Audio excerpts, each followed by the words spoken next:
You can find today's speaker at his new website, sproadmap.com. Please welcome Justin Givler. Perfect. Thank you so much, Dave. Appreciate you for having me on here. Thank you to Tiger Shark Trading as well. Let's go ahead and go right into it. Welcome in, everybody. Thanks for taking some time to be with me today. What I want to do is share with you my process for how I map out and trade the S&P 500 futures market. So we'll go right into the presentation here. If you have questions throughout, just go ahead and ask them in the chat box. I'll do my best to take a look and see if they're there. Worst comes to worst, I'll get to the end of my whole thing and then we'll look at the questions. So let's go right into it here. I have started a new service called the S&P Roadmap, so you can find the information on that at www.sproadmap.com, like Dave had mentioned. And let's go right into it here. So we've got to start out with our futures trading risk disclosure. As everybody I'm sure is aware, trading is risky. You could lose all or more of your initial capital. And just take this all as educational information. This is not any type of investing advice. So let's go right in. So why would we want to have a pre-market plan? I think it's probably self-explanatory, but we might as well go right through it here. Why do we want to have a roadmap per se for our trading map or trading charts? Well, first of all, we need to have some type of conditions to trade within for the trading day. The last thing you want to do is sit down at your computer with absolutely no plan and just go, oh, I think I see a trade set up, or oh, I'm just going to trade this level. You want to have a consistent process that you follow every single day before you trade, so that you can have some type of consistency over time and find things that you need to alter, things that you might want to add to your plan or subtract. And without that consistency, day in, day out, you're probably going to have a tough time as a trader. It's tough as it is. So that's one thing. We want to know areas in our chart that are going to be trouble. So if we're in long and we take a long position, we want to know where there might be some trouble for that long position, whether we're coming up into some relevant level or we're going to be testing into some type of signal that has been really strong. We want to know ahead of time, so that we can sit down and find trades and know where we need to get in, where we need to get out, where we might want to take profit in case there's some trouble with our position, etc., etc. We want to know what the higher time frames are telling us, right? We want to have some type of context for where we're going to go in the market. And usually the higher time frames are going to give us a little bit more of a stronger visual idea as to what's going to be happening going into the future. If you just stick down to a 1-minute chart, you're going to lose the larger perspective that maybe we're actually in a strong bearish move and you see a very, very short time frame bullish signal. That's usually going to be a clue for maybe a correction, but not for the larger move. So we want to know what those higher time frames are telling us. And then we want to use all this to create a bias for the trading day and a plan for what we want to do, again, before we start putting risk on the market. Okay, so how do I go about doing it? I'm sure everybody has their own way of doing it. I'm going to share with you today how I go about it. And first thing I do before I even worry about doing any type of analysis on the market is I want to look at, are there any planned news events happening that morning? Right, so do we have anything on the calendar that could be influential on the market, right? And since we're talking about the S&P 500, primarily we're looking at news that's relevant to the US market specifically, but that doesn't mean if there's something else going on internationally, you know, as far as planned news events, that those won't also have an effect. So I always go in before I do any type of analysis, and I just mark on my chart the different times when specific news events will be announced. If anyone has spent even a day or two in the markets, you're going to see that when certain planned news events are dropped, there's a jump in volatility in the market. And the last thing you want to do is lose sight or lose context of that time, where you are in relation to that time, and then go ahead and put a trade on, and all of a sudden the news hits, and your stop gets hit, and in fact it actually goes beyond your stop, takes you out for 2 or 3 times what you initially were willing to risk. So that's one of the first things I'm going to do. The next thing I do, and what we're going to do here is I'm going to go through the steps, you know, kind of like the classroom version of this. I want to go through the steps of everything I do. Then I want to take it to the actual charts, and maybe what we can do is pretend like the market is opening right now and actually do a pre-market based on the data that we have, you know, as of the close that just happened about 5-10 minutes ago. So we're just going to go through these basic ideas, and then we're going to actually go to the charts and see, you know, see how this is actually done. So I will then go up to my daily and my weekly, which are the 2 time frames above the intraday time frame, right? So when I'm trading intraday, I want to have at least 2 time frames above that, giving me some context for what's going on in the market. So those are the first 2 time frames I will look at to consider certain signals that I'm looking at, looking for what the candlesticks might be saying from the previous day or the previous week. And then I'm going to start IDing and marking relevant high time frame and multiple time frame signals. So high time frame signals, what do we mean by that? We're just simply talking about what does the daily say, what does the weekly say, maybe even what does the monthly say, and then down below that, maybe what the hourly and the 4-hour time frames are telling us in terms of signals. And if you know anything about my trading, I have been here before. I believe maybe 6 months back, I did a webinar for Tiger Shark, and it was on how I scalp the S&P using my shortest time frame, right? So I want to look at that stuff, and then we're going to want to map out the larger Fibonacci leg. So for those who are familiar with my pre-markets from the past, I'm always looking into what current leg are we in, what is the next leg beyond that, and then what is the larger leg that we might be trading within. So we're going to map those out as well. And then we're going to map out relevant levels in the market. And so for me, that typically is going to include something known as scaffolding, which is just kind of a proprietary term for strong support and resistance levels in the market. And then I'm looking out for major swings and anything else that might be relevant that I can see up on a 60-minute chart. And then finally, right before the open, I jump down to my shortest time frame charts, and I map out any relevant things that might be happening there, including looking at our fast moving average and our slower moving average on the short time frame chart. Now, once we get all the levels and all the signals mapped out, which we're going to go ahead and do here in just a few minutes, we'll create a bias and a plan for what direction we would want to trade based on what happens. And remember that because the market is, you know, there's no way to truly predict 100% what's going to happen next. We need to have, and that's probably the next couple bullet points here, is we're going to want to have conditions for our trading. So if something does happen, then we will do this, right? We have a contingency plan for when things don't happen the way we would expect, given the signals and levels that we're working with. So we'll have that plan for what we expect to happen and how we would trade that. And then we'll have a plan for when those things are not working out.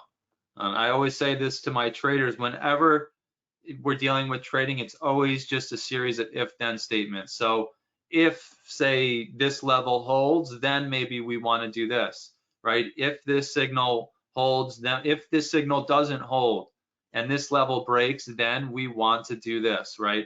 So we always want to understand that the market is always changing and there's always new data coming in, new news events coming in, new players, big players coming in, and all those different things. There's so many different factors playing that's going to affect changes in the market. And there's no way to predict a brand new news event. There's no way to predict whether or not a whale is going to come in and start moving the market one way or the other.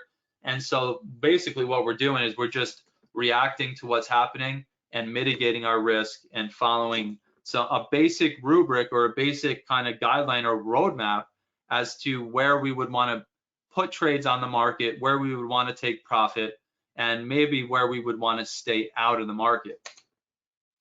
So with all that being said, that's basically it, right? We want to have a consistent plan every single morning, doing the exact same things, assuming you have something that has an edge to it, and then you're watching it play out day in, day out, continuing to mitigate your risk and make sure that you're putting your trades on and taking them off, and the most highly probable areas for success.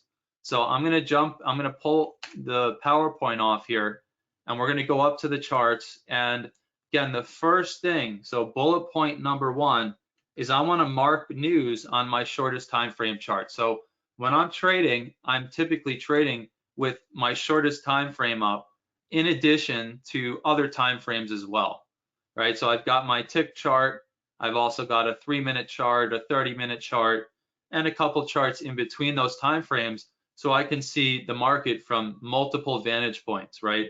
So it might be down at ground floor here on the 512.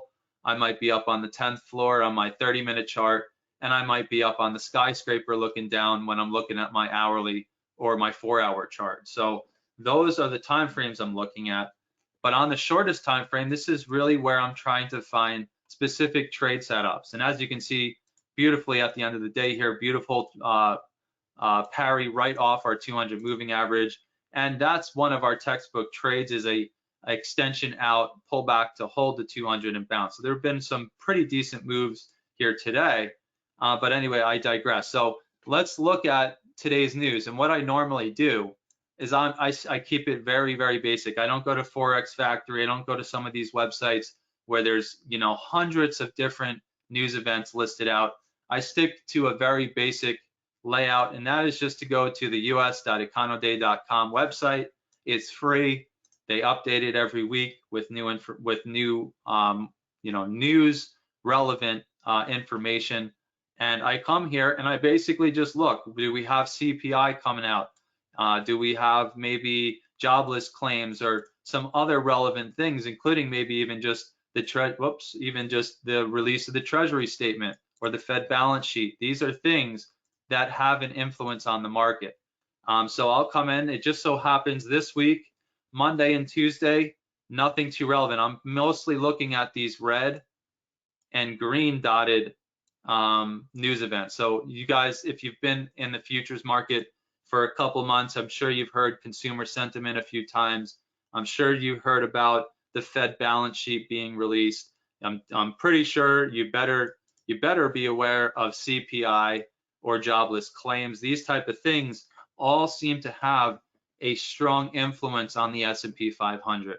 And that doesn't necessarily mean that this news means the market's going to rotate when the news is released and push 100 points on the ES. But what it means is there could be a jump in volatility. And what does that mean? That means we could have, and I don't think from this week, there's nothing super relevant in terms of finding a spike. But what you might find is the market's trading here, and then the news gets released and it just shoots up 10, 20 points. Then it shoots down 10, 20 points, and all within a couple seconds. And then it settles out and starts coming back to normal. And so we don't want to be placing a trade or be in a trade just before a news release, because it could jump up, jump down, go right past our stop and take us out of the market for more than we really wanted. Of course, the flip side of that is going to be it jumps in our favor and it fills us at a much higher price than, or lower price than we expected, and we make more money than we expected on the trade. But anyone who's been in this game for a little understands that most of the time it's the other way. It's usually you're losing a little bit of money. So I'll go in and very simply, I trade everything through NinjaTrader. So all of my charts are on NinjaTrader. All the drawings, all the indicators I use are all customized to the NinjaTrader platform. And so if you happen to be using NinjaTrader, they've got this function F7 that draws a horizontal line on the screen at a discrete time in the market. So what I'll go in right to the line, and I'll just say, hey, the anchor as far as the level doesn't matter, but I want to go in and specify, let's say we have a news event coming out, at say 7 a.m., I'm going to want to go in and make sure this is set for 7 a.m. And then I'm plotting it on my short time frame chart so that as we're coming into that time, I'm visually, you know, I'm given a visual clue that we're coming into a potential jump in volatility, right? So I do that for each individual news event. On some days, like I said, there's nothing super relevant for me to mark. On other days, for instance, maybe on Friday of this week, I'm going to want to go in and mark that 10 a.m. Eastern, 7 a.m. Pacific. I am on the Pacific, so I always have to convert. I'm going to want to go ahead and mark that time so that I'm aware if I get caught up in the weeds here on a short time frame, I'm aware ahead of time that we're coming up into that news drop. Okay, so that's the first thing I do. Second thing I do is I go to the higher time frames. So I'm going to go and get my higher time frame charts here, and I go up and I see what does my daily and my weekly time frame have to say. And in this, for this, I guess I might as well just go into all of it. What I look for is what the candlestick from the previous, say, week or previous day has to say, and then I look for relevant signals that might be setting up on those higher time frame charts. So for example, this is actually a great example. When we came into the market on Monday morning, this is what we saw on our charts. We saw, obviously, we're in a very strong bullish push, at least for the last, say, couple of months. We've been continuing to push. We finally broke out of this major resistance spot in the market right around 4,200, 4,250 here, which happened to be the 50% retracement of the sell-off from the all-time high here. And we finally broke out through it. And as we got up into the 61.8, actually got through the 61.8 as well. So this is what we saw in our weekly when we came into the open on Monday. We saw the last candle had pushed to a slightly higher high. I started to see the beginnings of a divergence from those highs.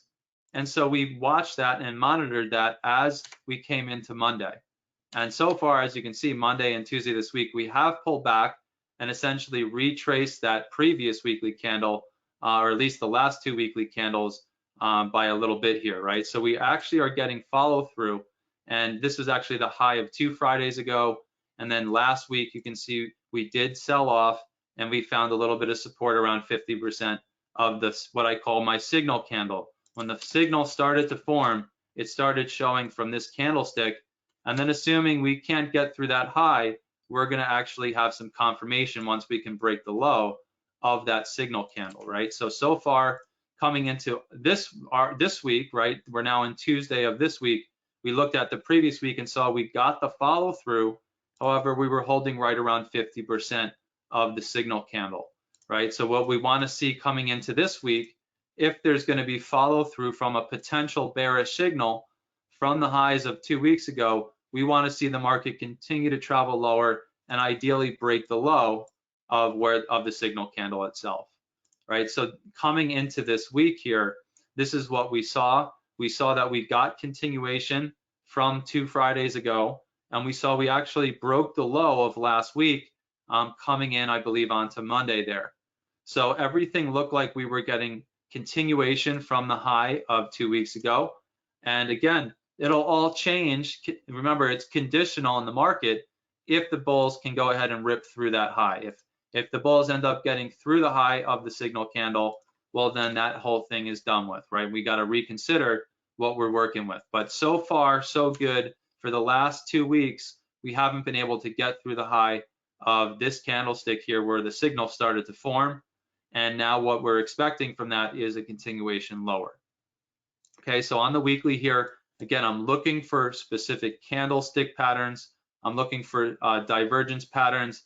And then I'm just looking at what that previous week's candlestick looked like, right? Obviously, a very bearish looking candle last week. And so all of that coming into Monday was a clue for what we wanted to do, okay? Now you can see this is the current weekly candle still in play. We still have 3 more days of price action before this actually closes. Still a lot of time for this candlestick to change. And so we're going to have to continue to monitor this. So that's the first thing I do when I come into the new week, especially, is see what is that weekly chart saying. We got a bearish candlestick coming out of what is a potential bearish signal from 2 Fridays ago's highs. And so that is somewhat of a bearish clue until we can get up through that high. All right, so there's the weekly. On the daily, and this is really what gave us our clue for the pullback, because the weekly, again, was not a nice close signal. We just saw the potential for a bearish pullback off that high. The daily is really what sealed the deal for us in terms of being bears after that major high we made back on the Friday before July 4th. And that is because we came up and we made this new high in the market for the year. It popped up just a little bit higher than the high we made at about mid-June there before the sell-off, and we were getting potential bearish signals from that high. So when we came into the market, actually on the week of July 4th, we came in and we talked about this being a very clear bearish pattern, that if we don't break the high of the signal candle of the daily, which was up here just a couple ticks above our scaffolding level here, then we were expecting a pullback. Okay, and then again, from that weekly candle that was coinciding with the high on the daily over here, we were getting a lot of bearish clues. And what ended up happening was we got our pullback from that area, from the high of Friday of 2 weeks ago. And that was the expectation given the signals we were seeing. So coming into this week, in fact, coming into this morning, what happened was we got a counter signal from the low of Monday.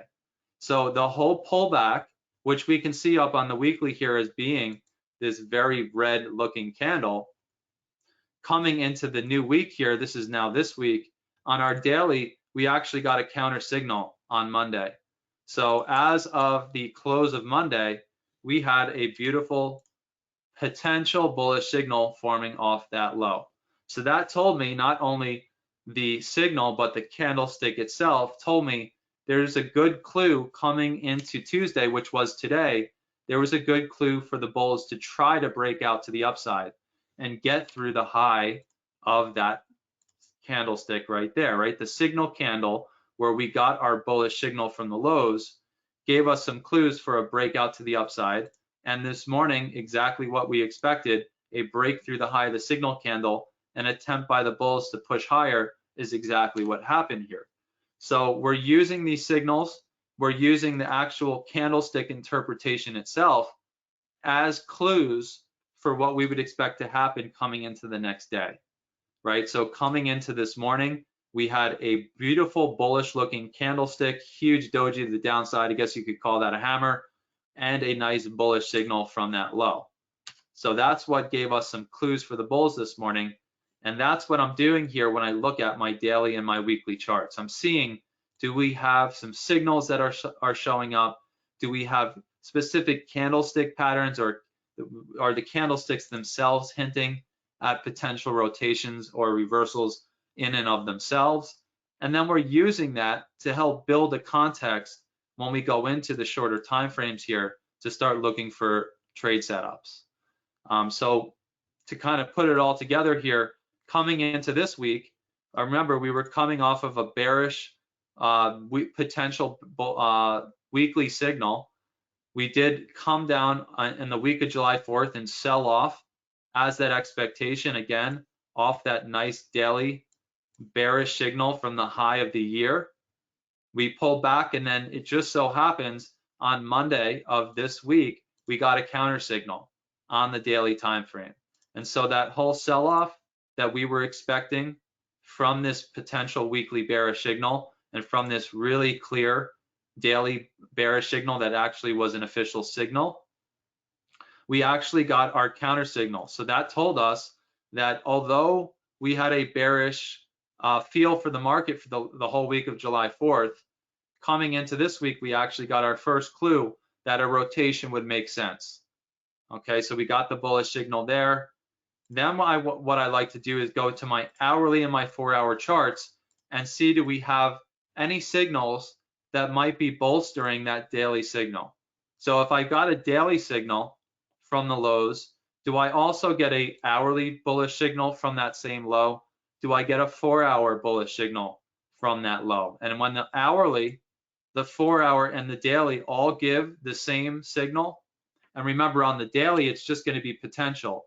It was not official close signal just yet because we have to wait for the next day to develop and close, but we have potential on the daily, and then we have the hourly and 4-hour showing a signal. That's typically where we're going to get a major rotation in the market, when all three of these upper time frames agree.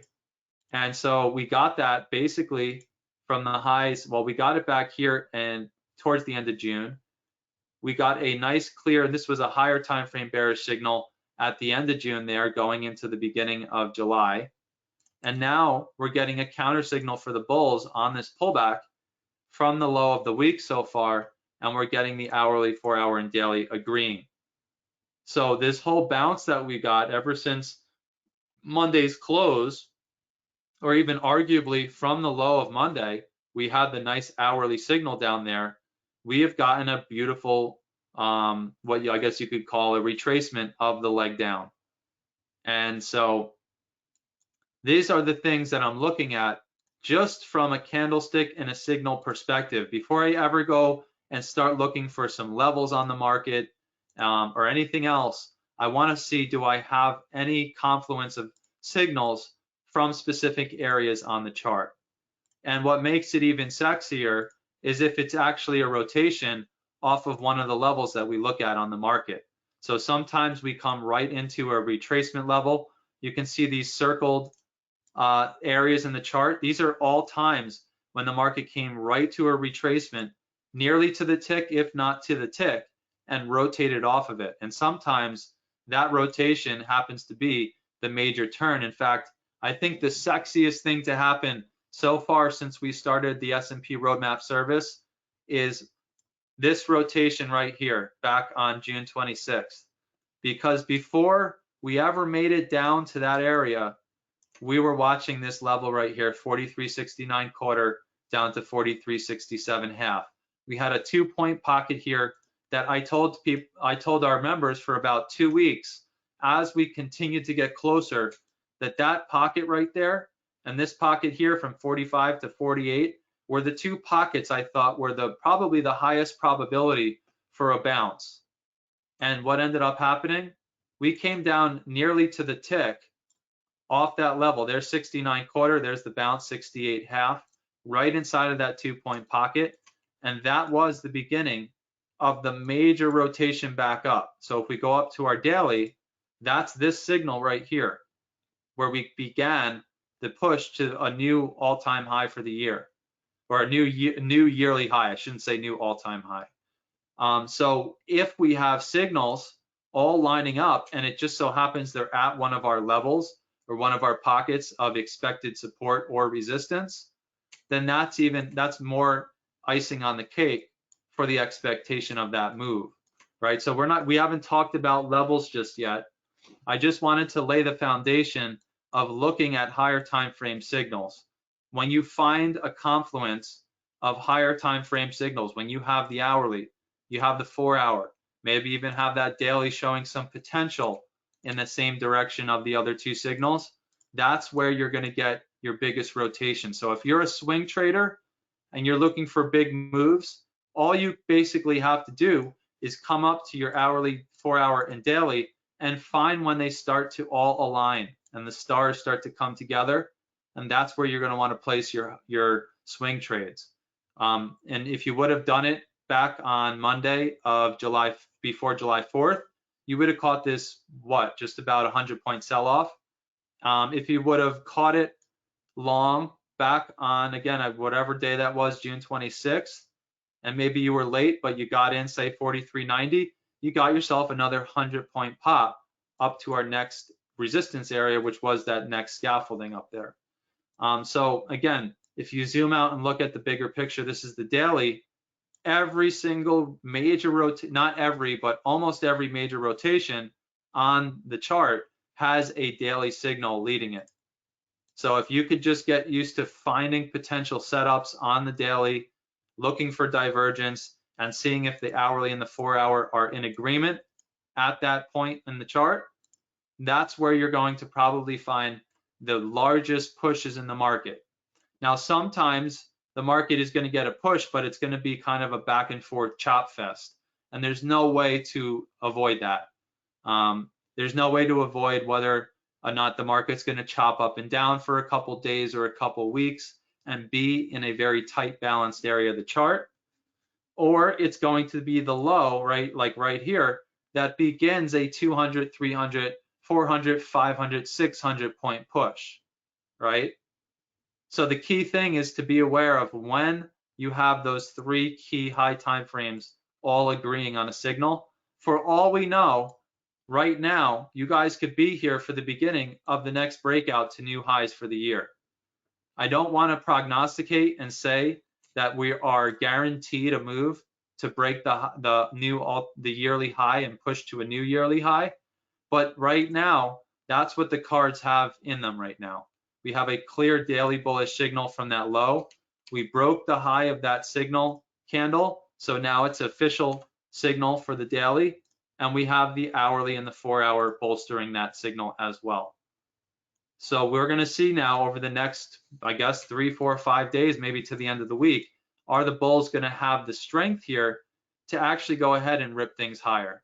And I can't tell you with any confidence whether or not they are going to. All I can tell you is that my charts have all the signals in place that would be there at the beginning of a major push, right?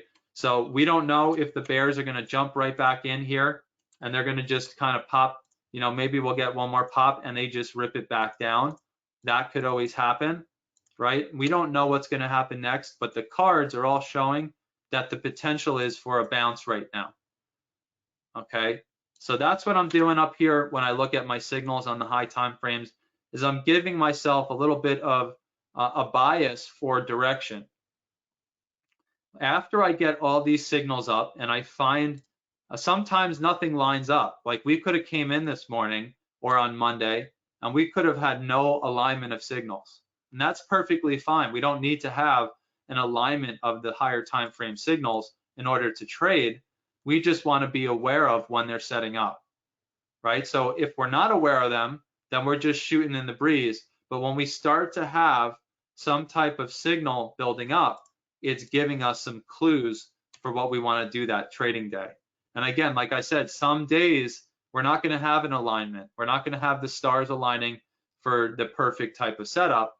And in that case, then we're going to have some other context for how we're going to trade the market given specific levels in the market.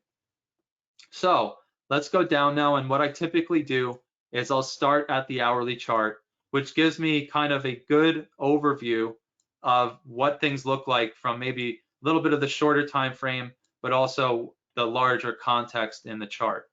So what I do is after I have my signals on the chart, I'm now going to want to consider what Fibonacci legs are we currently trading within, right? So we've got big, and I'll zoom out maybe to a 4-hour here. We've got these huge pushes that are technically fib legs. I think I even marked it on the hourly chart here, or the daily chart. Yeah, so you can see there's, you know, from this major rotation all the way up to the new new yearly high in the market, we've got a leg up there. We've got a smaller little leg up here. And then when we get into the shorter time frames, we've got even smaller fib legs that we're currently in, right? So we've got basically we've got this high here, the high of the year, down to this low, and that's a fib leg down, right? So we've got to consider from the high of the year all the way down to the low of the pullback and the rotation, what 3 fib legs or what 3 fib retracements do we want to be aware of? I don't look at the 23.6 and the, you know, I forget all of them now, 78 point whatever. I just look at the 3 standard retracement levels. I look for the 61.8, the 50, and the 38. Those are the only 3 that I mark on my chart. Yeah, I got my 75 that I always kind of look at, but I'm looking at 61, 50, and 38. And those are the fib legs I'm going to put on the chart. So from the all-time high, or from the yearly high down to the low we made where we got the daily, 4-hour, and hourly signals, I throw my fib up, and what that gave us coming into this week was it gave us what, 98 all the way down. It gave us a 38% retracement right here. It gave us a 50% retracement right here, and it gave us a 61.8 retracement right here. Okay, so before we ever even bounced, or significantly bounced, before the market had even opened that day on Monday morning, we put our fib up from 44.98, the high of the year, all the way down to the new low we were at. And it gave us 3 levels. It gave us the 38, it gave us this 50 right around here, and it gave us our 61.8 right around here. So why do we have these levels on the chart? We have these levels on the chart because they're very, very highly, or there are areas in the chart where we typically see rotations. Okay, so it just so happened, I just want to show you here as an example. And by the way, if you just zoom back a couple days ago, we had the fib from there all the way down to the low of July 6th. And sure enough, I want to show you here what happened. We came right to the 38% retracement. You see it circled there. Go ahead and zoom in a little bit more. And we failed and sold off going into the overnight session of July 7th. Okay, so beautiful hold off the 38 there. If we zoom up to this week and we go back to Monday, again, you throw that fib across from the high of the year down. We failed on Monday just a couple ticks above, or I guess 2 points above the 38, and got this significant pullback from there. Okay, and then if you were following the fib for the leg up, we pulled back and we held the 61.8. So if we, let me get rid of all that, and you zoom in there, the market made a leg up, pulled back, and came right to the 61.8 there. You can see broke it by 2 or 3 ticks, and then began its rotation back up. So it held the 38 retrace of the push down right there. And then as it pulled back, if you drew your fib for that leg up, it ended up holding the 61.8 nearly to the tick for the attempt to break out higher. Okay, so let's look at this from the perspective of fibs. Again, drawing the fib from the high of the year all the way down to Monday's low here. Look what happened at the 50% retrace yesterday, or actually in the overnight session.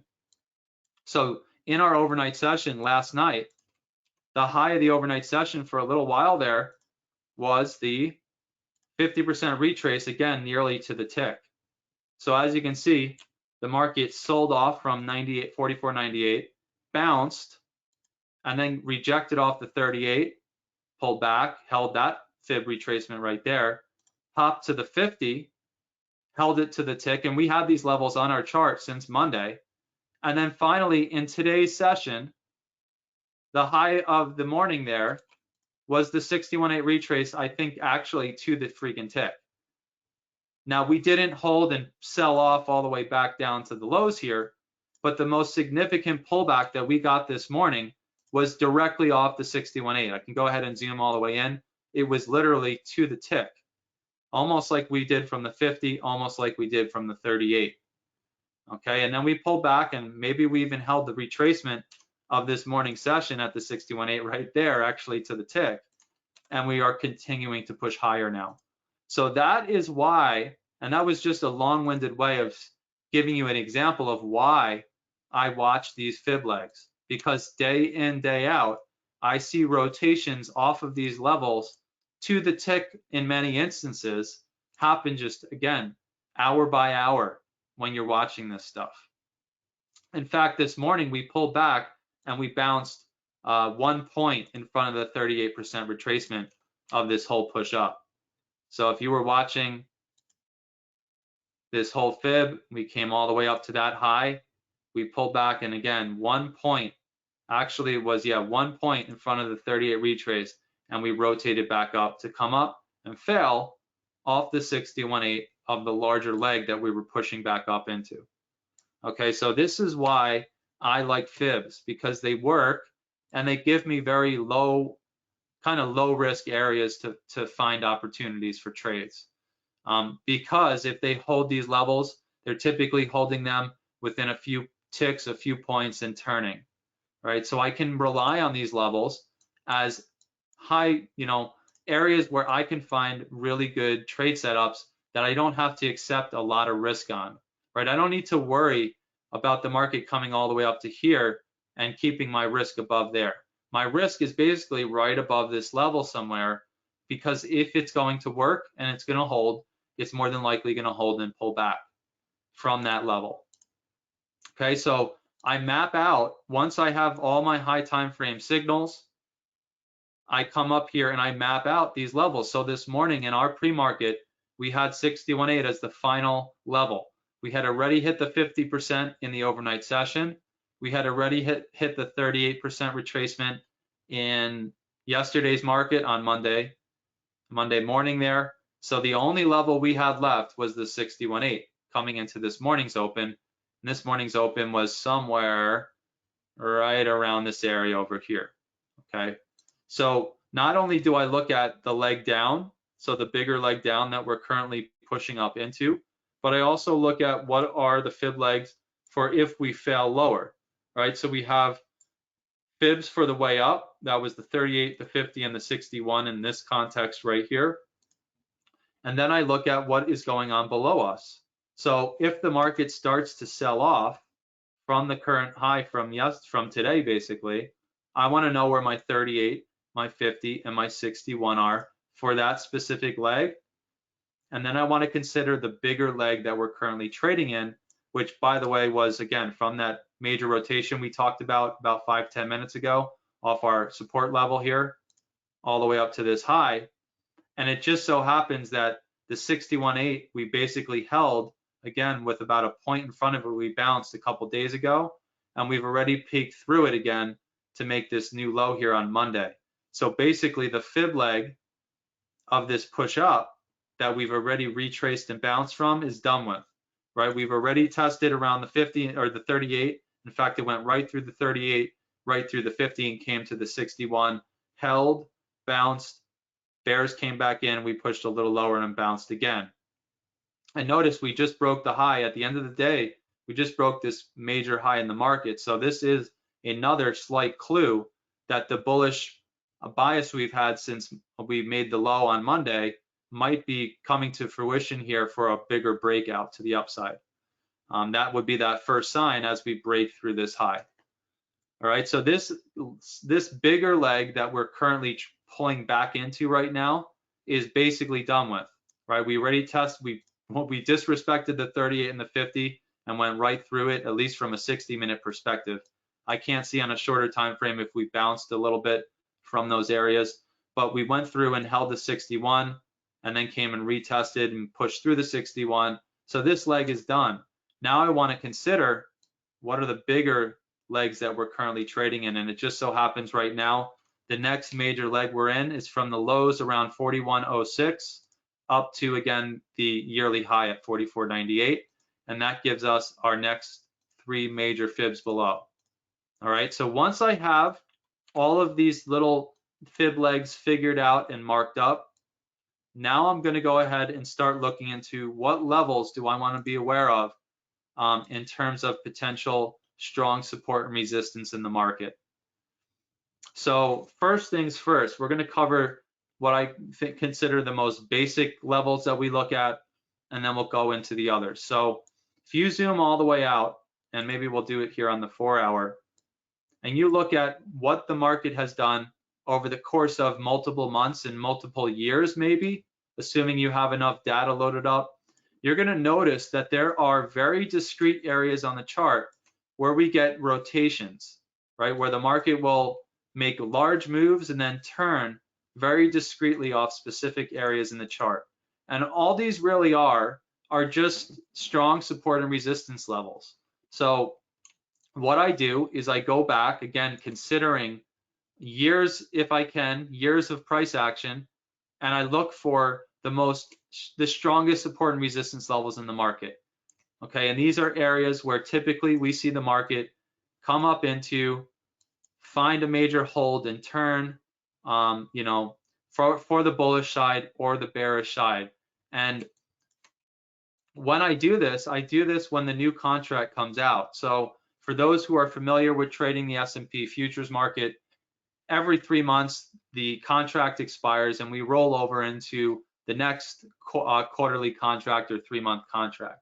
When that happens, the data all gets skewed and gets moved, right? We have a spread between the closing contract and the new 3-month contract, and so everything changes, and I have to come back and go back to the historical data and start plotting out where all these levels are on the new contract. And so I do that, and I do it again based on what the market has done in the past. So I come back and I find areas where, again, we're finding big rotations that are not only support in the market, but then end up becoming major resistances in the future. Okay, and when you build up what I call my market scaffolding, basically the backbone or the guide, the like scaffolding of the market, then when we go into the future, we typically see those levels continue to hold for major rotations. So just as a clue here, this high up here around 44.92.5, going back into the past, and I unfortunately don't have the time to go and scrutinize and zoom in and show you everything here, but it just so happens that that level was very relevant in the past. And then coming into this new contract, we came up and we found resistance off of it at the beginning or mid-June there. And then here coming into the July 4th week, we could not get through that level. And it wasn't even just like sloppy. I mean, it was holding this level to the tick in many instances. In one case, yeah, we got a 2, 3, 4 point move through it, and then we just could not get through, right? And then when we sold off this level right here, interestingly enough, the whole beginning of the July 4th week, we literally traded back and forth. Whoops, wrong button there. We literally traded back and forth between the scaffolding. It came right down to this one, came back up to this one, and then it was super choppy, continuing to resist off that. And then finally we broke through this lower scaffolding level to come lower, right? So it kind of peaked through. We actually held it nice and discreetly there for a bounce on the July 5th. And then finally we sold off and started coming lower. And this next scaffolding did not work out beautifully here, but it's not always going to work perfectly, as anybody who's traded for a day or two understands. It doesn't always work 100% of the time, but it gives us a roadmap, right? It gives us areas in the chart that we can expect to be major support or major resistance. And you can even see as we sold off here from the 44.92 area, this scaffolding area, we came down and we actually held into the scaffolding down over here for almost an entire day. And then finally they peaked through, and then you can't see it on a 4-hour chart, but got through and then held the back end of it for resistance for multiple hours until it finally broke through and came up to the next scaffolding level up here and found resistance for quite a long period of time until it finally got up through it and broke up back up. So I come through and I get all of these scaffolding levels on my chart. They are my higher time frame strong support and resistance levels. Then I come in here and I go back to my hourly because I get a better view of the shorter and the higher time frames. And I look for my daily power levels. So once I have my fib levels up and I have my larger support and resistance areas up on the chart, I then look into what are the levels that are relevant from the previous daily candle. So if you go up to the daily and we look at, for instance, yesterday, we had a high from yesterday around here. We had a low from yesterday right around here. And then 50% of that range was, I guess, somewhere right around here. I want to know where those levels are when I'm intraday trading, because if I have a bullish signal from the low of that candle, I want to see the bulls hold above 50% of that candle and ideally get through the high of that candle in order for that signal to follow through. So when I'm down here on a shorter time frame, I want to see where's 50% right there, magenta line. Where's the high of the day before? Right there, my red line. Where's the low of the day before? Right there, green line. So as I'm trading on my, and let's see if I can get the 512 up, as I'm trading here on a very short time frame, I know where I am in relation to the previous day. And not only that, these levels, 50% of the previous day, in fact, I can't look at today because we broke out and we didn't come back into the previous daily range. Let's go back to an example here when we were trading within a previous daily range. So like maybe over here. And what happens is we end up finding that, say, 50% of the previous day, this magenta line ends up being a major resistance point for the bulls when they're trying to break out, right? They lead to pullbacks. We come up, we test into it twice here, a third time and pull back. And then finally, there's that textbook hold off the 200 and we break out through that level. So the 50% level of the previous day's price action, extremely relevant and important, not only for scalp trades or trade entries for low risk turns, but also for context. If the low over here was giving us a bunch of bullish signals on the higher time frames, and I see the bulls get through 50% of the previous day from that bullish signal, well, now I have more confidence that my bullish bias is continuing to follow through, right? And then you can see here some beautiful holds off our fast moving average the whole way up. Even came right back to the 200 to bounce for one final hurrah before the bears took over and brought the market back lower. And when it came back lower, where did we bounce? 50% of the previous day. Right there, magenta line also was my VWAP here. And we got an attempt to actually bounce higher, but they got rejection off the FMA and continued going lower. So these levels, 50% of the previous day, let me go back here to a range that we can see, 50% of the previous day, the high of the day before, very, very relevant, and then the low of the day before in green. Those are the next most relevant levels that I'm going to be trading around and within when the market opens on my short time frames. So I get my high low 50%. I also get the close of the day before, the close of the extended trading hours. I don't know why.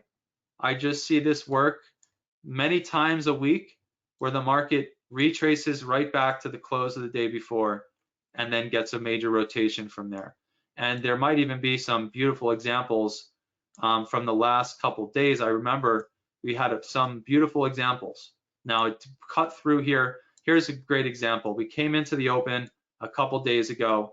The market popped right around 50% of the previous week, which is this dash dot magenta line, and failed right off the close of the day before. Again, a very low risk area for a rotation, because if it holds that level, it's typically holding it within a couple points and turning for the bigger rotation. So the close of the day before there, also very, very important from the previous daily power levels that I look at. The final level that I look at is the holy orange power level, which I have called the Hopel, HOPL, and that's a proprietary level. So pretty much everything you've seen so far is straightforward stuff, maybe outside of my scaffolding levels that I personally pick on the market, but they are straightforward support and resistance levels. The other level would be this proprietary, and then of course the daily high, daily low, close. That's all stuff you guys can get. The only proprietary level I'm working with is this holy orange power level, and that level, it shifts every day. It's based on overnight price action. And again, the reason we look at this level is because we get really incredible rotations off of it. Now, I don't know if we have great examples here from the last couple of days. Here is, well, this is not applicable because it was overnight. This level plots at 3 o'clock in the morning on the Pacific, 6 o'clock in the morning on the East Coast.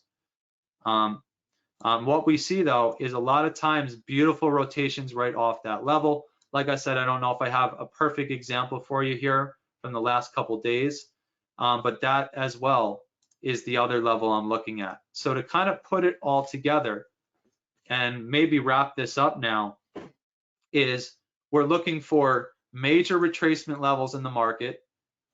And I'll go back to my hourly chart here. We're looking for major retracement levels That includes like the stuff we were talking about at the beginning of this section of my presentation. What are the bigger retracements for the larger legs? We're looking for strong support and resistance in the market based off of previous price action going back over the last couple of months and last couple of years. And we're building off those levels because going into the future, we see those levels continue to work incredibly well. And then we're looking at the daily power levels, which are the high of the day before, the low of the day before, 50% of the day before, and the close of the day before, right? And then after the close, like I said, I also have my Hopel. It just so happens that Hopel today was right there by the high of the day before and the close of the day before. It was very close together. Some days, you know, your Hopel is going to be way out away from some of the other levels. It all depends on where the market was trading in the overnight session, because that's how it's calculating. It's going off of the overnight price action, doing a calculation, and then plotting that level. And you will be blown away how many times the market comes right to it and rotates for a 20, 30 point pullback off of it. So those are the levels. Once we have our levels and we have our higher time frame or multiple time frame signals, we can now start to create a bias for what we want to do in the morning. So I'm going to talk about what we did this morning. So this morning we had some pullback levels, some retracement levels that would make sense if the market was to pull back out of the open and we didn't create some new high or something. We had our retracement back up, which was the 61.8 retrace here at 44.6475. We had our scaffolding levels kind of smacked a couple areas above us and then a couple areas below us.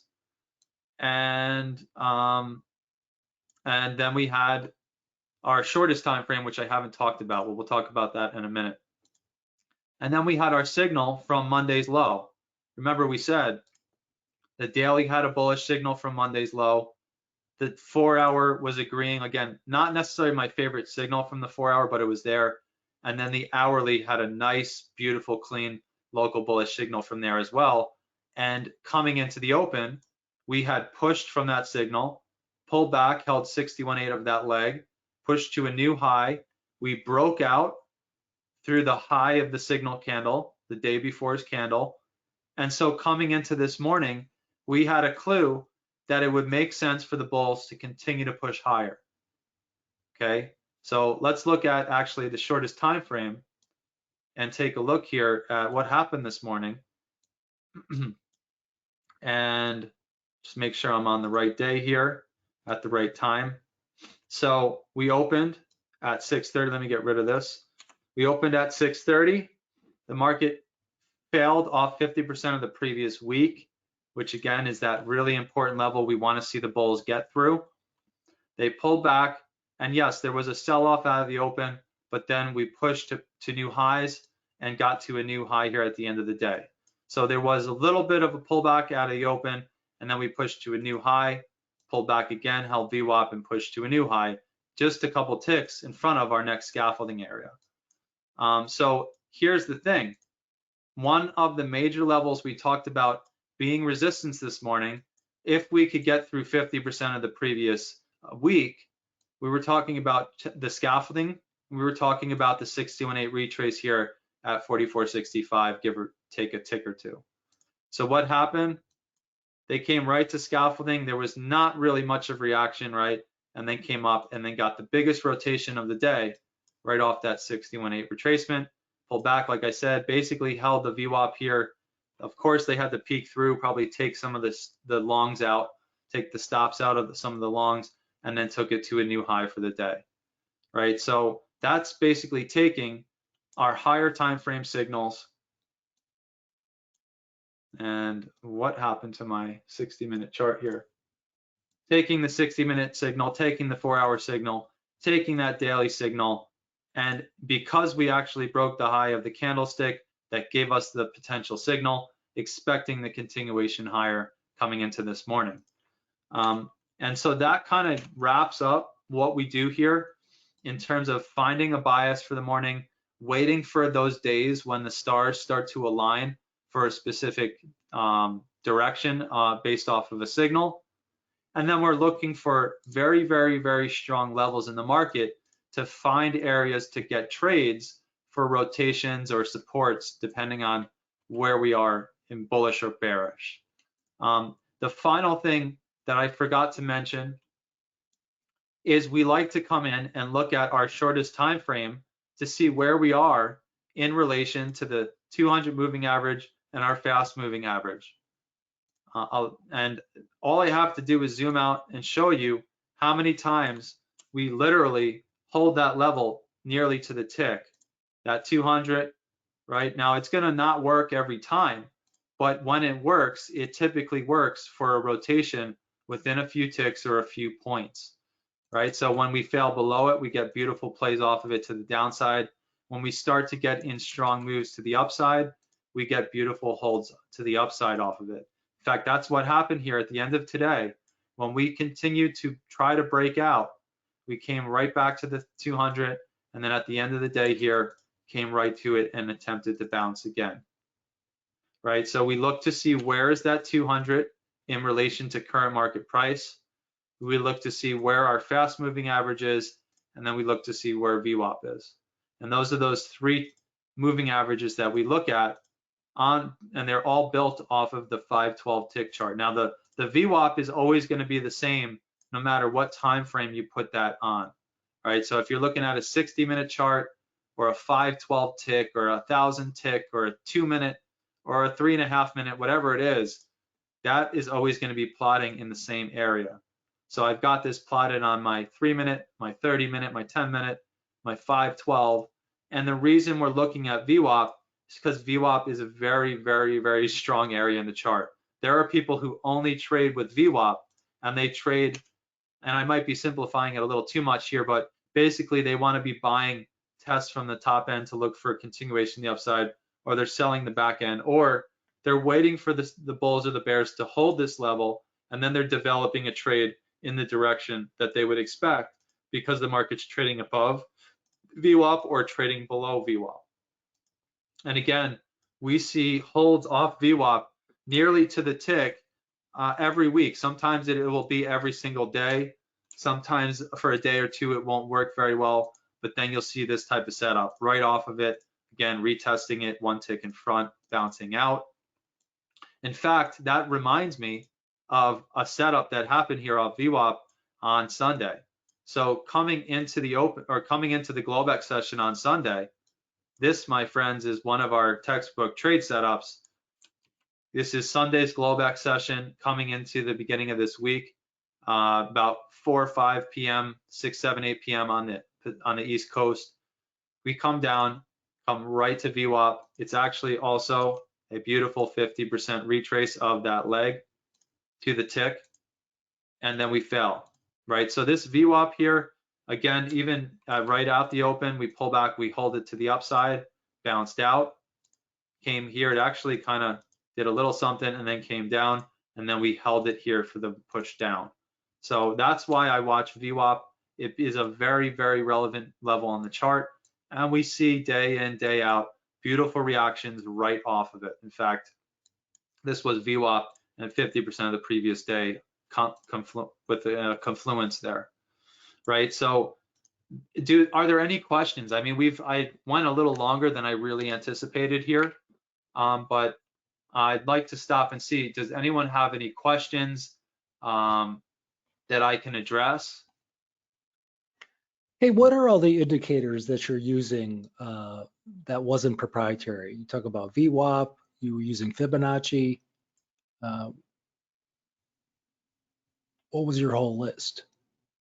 So, well, the only indicator I have is VWAP and the two moving averages, and then down here is the relative volatility index, or RVI.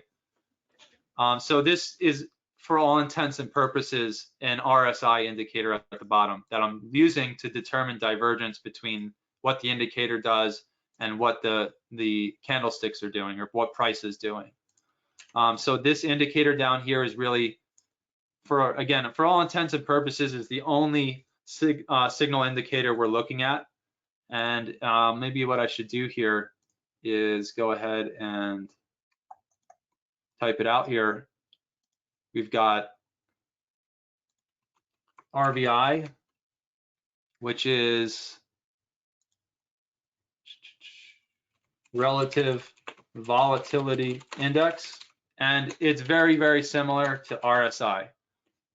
It is not going to plot the exact same signals. It's not going to plot at the exact same level that RSI is, but it's nearly the exact same calculation. There's just one variable that has been changed. So that's the indicator you see down at the bottom. And then let me move this back here. The pink line is VWAP, right? So just a standard order flow VWAP on NinjaTrader. There's nothing changed about it. It's got all the standard settings in there. And then we've just got two EMAs, exponential moving averages, very basic, 200. We got the 34 up here for the fast moving average. And that's it in terms of indicators, unless I'm forgetting something. And I'm just noticing now that there are some questions. So I don't know if we have enough time to cover them, but. Yeah, you can cover any question. Okay, so I have a question here from Richard Eisenberg, and he's saying, don't swing trades require significant margin? Well, yeah, I mean, if you're going to be looking for larger moves in the market, you're going to have to accept more risk. However, the caveat to that is if you can catch these multiple time frame signals when they're forming, again, trying to anticipate the daily signal and seeing the hourly and 4-hour closing and giving you a nice clean confluence of signals from a level, you're giving yourself an opportunity to get in at the beginning of a potential move. So you're really mitigating any additional risk you would have to take, because if you can get as close to the low of the rotation as possible, which you can do within the first few hours of that rotation, once that hourly closes, you can set yourself up for a large move and basically keep that risk as tight as is possible. So that, in my opinion, is the advantage of doing this multiple time frame analysis before you start to trade in the morning. Is some mornings you're going to come in and actually be right at the scene of the crime for the rotation and be able to anticipate it. Remember, we don't know what's going to happen next. So basically what you're doing is you're saying all the conditions are there to make that make sense for a possible rotation. It doesn't mean you're guaranteed a rotation. Doesn't mean it works, 100% of the time, 75%, but it's getting you in on a move that could potentially be the beginning of a pretty significant pop. What's the other question? How long do you spend pre-market? And I'll just bring them up, I guess. How long do you spend pre-market to prepare, and what two indicators gives you the signals? So we spend about a half hour doing the pre-market, and that might even include a review of what happened the day before.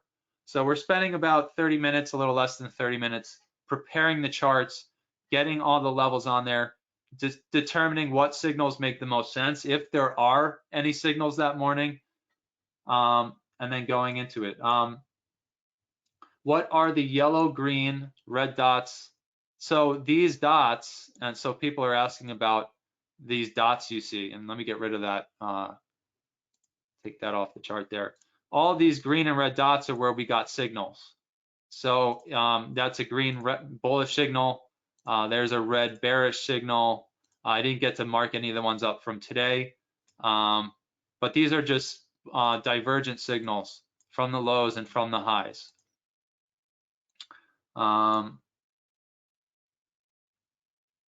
Hey, thanks, Neil. I appreciate that.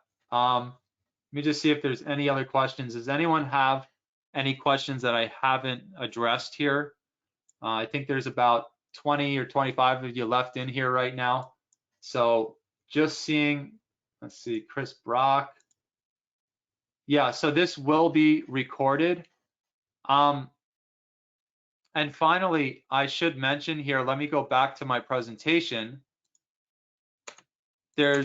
We do this every morning. So we have the S&P roadmap service. If you go to that website, www.sproadmap.com, we do trade every morning. We map the charts out.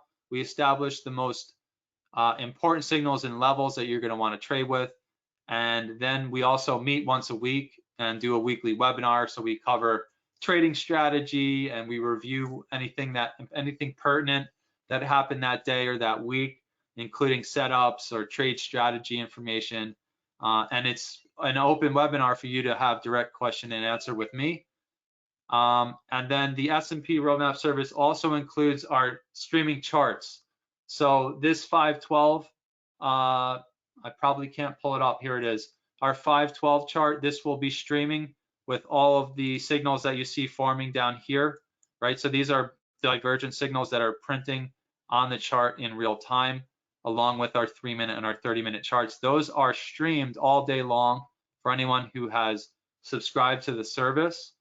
And then finally, we have all of our reviews. So every single day, I try to go in and upload a review to YouTube and go through exactly what we talked about in the pre-market session, and then see how things played out off of the levels we look for, and see if the signals we were harking on were actually getting any follow through. So I would go, if you have any questions, some people are asking, hey, how do I find out more about this?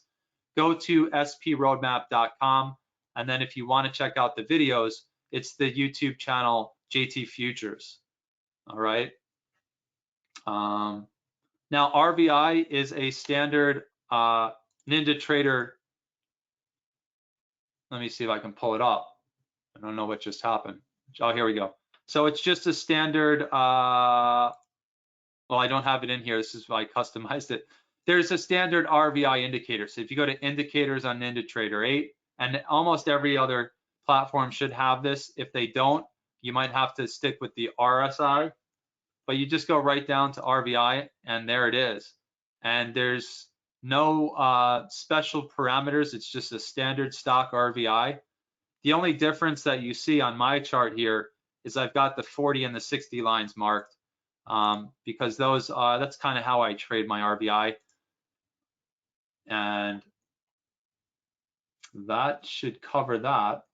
So Chris, if you don't have NinjaTrader 8, it's possible your platform has RVI. If it doesn't, it's, you could probably find a download for it. If you can't, you could always stick with RSI, which is probably the more widely known oscillator.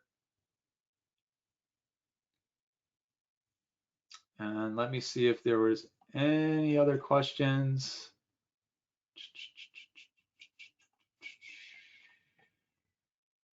Looks like there aren't any other questions. So what I would just urge you guys to do is, if you have any other questions, you can find out how to contact me on the SP Roadmap website. Please go to the YouTube channel, watch the reviews, see how this stuff plays out every day. I'm personally blown away nearly every single day with how accurate the levels are and how consistent the signals work. The signals are a thing that's the caveat with signals, is they're not always going to follow through. So you always have to understand how to trade the signals and how to change your hat and maybe trade the opposite of it when things aren't working out. But I think that covers it. I don't see any other questions. So Dave, if you want to wrap things up. Yeah, so we want to thank Justin for joining us today. The link to SP Roadmap, it's right there in the chat. You can click that link. I'll include it with the recording. And again, the recording, assuming it processes fast enough here, I'll have it for you at the top of the hour. So we want to thank everyone for joining us. Thank you, Justin. And we'll see you guys. We'll see you guys at another event.